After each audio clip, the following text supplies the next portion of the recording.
All right, so be honest. Raise your hand if you've done too much in the past like couple of months in terms of business, work, life, etc. Like you're doing too much all at the same time. Your hand better be up because you're lying if you're not. So, so how I figured this out actually was when I was doing way too much in terms of everything. So I was doing a lot of gym, trying to do books, trying to do marketing, personal brand building, Instagram, fucking Twitter, TikTok, all that shit. Trying to do everything, trying to build up a brand.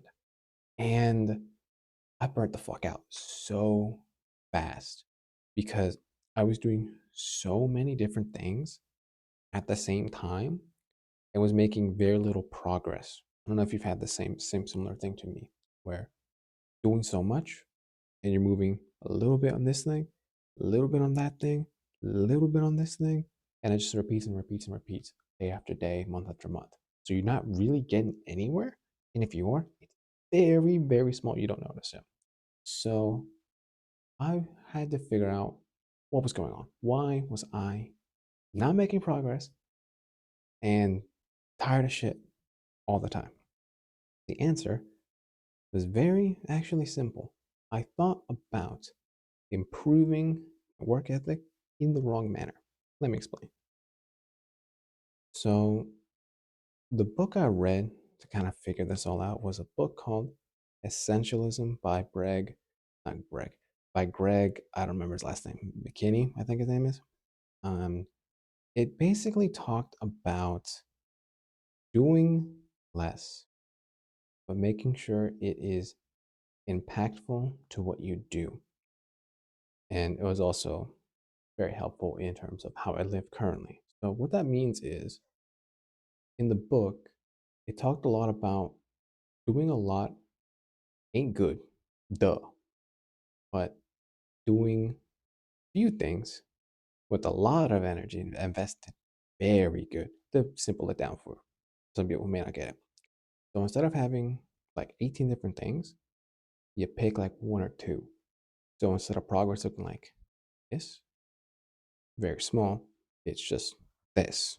It's a lot more noticeable and tangible. And I took that to heart because I took out all the marketing, I took out basically everything that wasn't strictly my Amazon business. And whoa, what do you know? As it turns out, ta-da!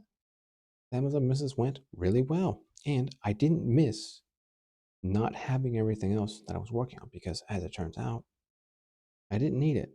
I was still making good money. Business was going well, with or without the marketing that I was doing. So, put it in simple terms, all that extra work I was doing, trying to post every day, growing like 6 different platforms, yeah, that was all pointless because it didn't do anything for me. So that was fun to realize I wasted like 6 months. Cool. But on the flip side, it has tremendously helped out what I do now because what I've taken from that book was what I've mentioned to you. And one additional part that I either forgot was in the book or added it myself, where after you get something to a certain point, then you can add a new thing and build up on top of that. And that, I'll tell you right now, my friends, magic has been made.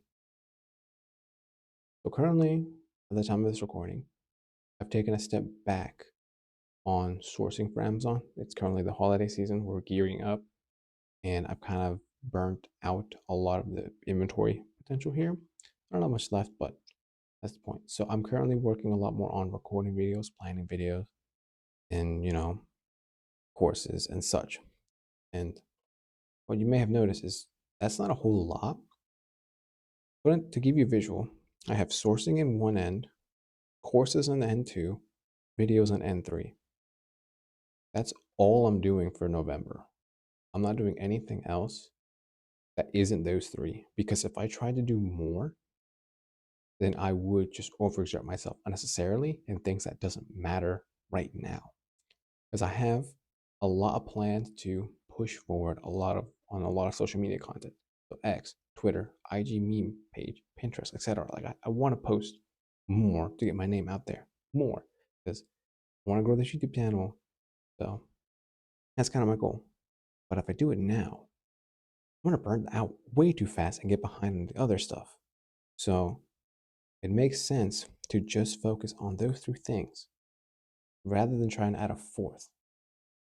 So, what I'm trying to say and what you can apply is take a step back. What are you doing?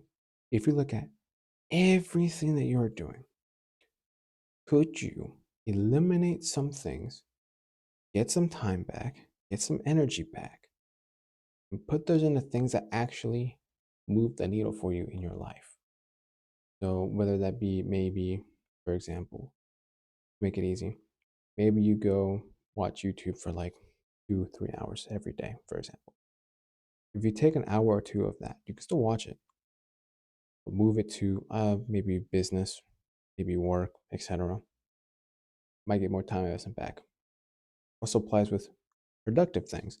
So if maybe you are working out too long, I usually work out for an hour, hour and a half, and you maybe work out for 2 hours, maybe cutting the workout lower and moving that energy into something else. That could also work. So it's just managing your time and energy because you don't have unlimited time, unlimited energy. No matter how many monster energy drinks you drink, you will crash eventually. You cannot outrun it. It will happen. So keep that in mind. I think for the most you could handle, I would say three, probably the good number. Like one is the best, obviously, if you have one strict goal. But I think three is the best I can, me personally anyway, is the best that I've been able to manage in the past like couple of years of me implementing this. But you can go ahead and experiment if you think it can handle just two, maybe four. But I wouldn't go past four just to be safe. So you don't burn yourself out because we want you alive, brother. We want you to live. So yeah, that's all I've got for y'all today. See y'all on the next one.